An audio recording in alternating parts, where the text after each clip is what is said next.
ವಸ್ತುನಿಷ್ಠತೆ, ವಿಶ್ವಾಸಾರ್ಹತೆ, ನಿಖರತೆಗಾಗಿ ನೋಡ್ತಾ ಇರಿ ನ್ಯೂಸ್ ಪುತ್ತೂರು, ಜನಮನದ ಪ್ರತಿಧ್ವನಿ. ಶುಭ ಮುಂಜಾನೆ. ನಾನು ಶ್ರೀಮಾ. ಇಂದಿನ ಮುಖ್ಯಾಂಶಗಳು. ಅಕ್ಷಯ ಕಾಲೇಜಿನಲ್ಲಿ ಅಂತರ್ ಕಾಲೇಜು ಸಾಂಸ್ಕೃತಿಕ ಸ್ಪರ್ಧೆ ಕೃತ್ವ 2025 ಇದರ ಸಮಾರೋಪ. ಅಕ್ಷಯ ಕಾಲೇಜಿನಲ್ಲಿ ಅಂತರ್ ಕಾಲೇಜು ಸಾಂಸ್ಕೃತಿಕ ಸ್ಪರ್ಧೆ ಕೃತ್ವ 2025 ಇದರ ಸಮಾರೋಪ ಕಾರ್ಯಕ್ರಮ ನಡೆಯಿತು.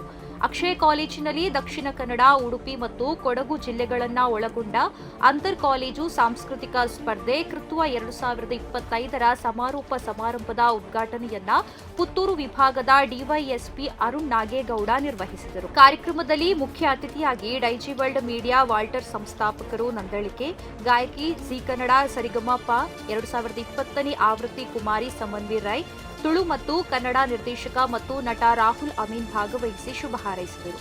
ತಿನ್ ಫಿಲ್ಮ್ಸ್ ಇಂದಿನ ತಂತ್ರಜ್ಞಾನದ ಚಲನೆ ಕುರಿತು ಉಪನ್ಯಾಸ. ಸಂತ ಫಿಲೋಮಿನಾ ಕಾಲೇಜು ವತಿಯಿಂದ ತಿನ್ ಫಿಲ್ಮ್ಸ್ ಇಂದಿನ ತಂತ್ರಜ್ಞಾನದ ಚಲನೆ ಎಂಬ ವಿಷಯದ ಮೇಲೆ ಮಾಹಿತಿ ಕಾರ್ಯಾಗಾರ ಬುಧವಾರ ನಡೆಯಿತು. ಮಂಗಳೂರು ವಿಶ್ವವಿದ್ಯಾನಿಲಯ ವಸ್ತು ವಿಜ್ಞಾನ ವಿಭಾಗದ ನಿವೃತ್ತ ಪ್ರಾಧ್ಯಾಪಕ ಡಾ ಮಂಜುನಾಥ ಪಟ್ಟಾಭಿ ಮುಖ್ಯ ಉಪನ್ಯಾಸ ನೀಡಿ ತಿನ್ ಫಿಲ್ಮ್ಸ್ ತಂತ್ರಜ್ಞಾನಗಳ ಮಹತ್ವ, ಅಭಿವೃದ್ಧಿಗಳು ಹಾಗೂ ಇಂದಿನ ವಿಜ್ಞಾನ ಮತ್ತು ಉದ್ಯಮ ಕ್ಷೇತ್ರದಲ್ಲಿ ಇದರ ಅನ್ವಯಿತೆಯ ಬಗ್ಗೆ ಮಾಹಿತಿಯನ್ನ ನೀಡಿದರು. ಏಪ್ರಿಲ್ 24ರಂದು ಕುಮಾರಿ ವಿದೂಷಿ ಸಿಂಚನಲಕ್ಷ್ಮಿ ಕೊಡಂದೂರು ಇವರಿಂದ ಭರತನಾಟ್ಯ ರಂಗಪ್ರವೇಶ. ಸುಮ್ಮನೆ ಕುಳಿತವರು ಹೆಜ್ಜೆ ಗುರುತನ್ನ ಮೂಡಿಸಲಾರರು. ಹೆಜ್ಜೆ ಗುರುತು ಮೂಡಿಸಬೇಕೆಂದರೆ ಎದ್ದು ನಡೆಯಲೇಬೇಕು.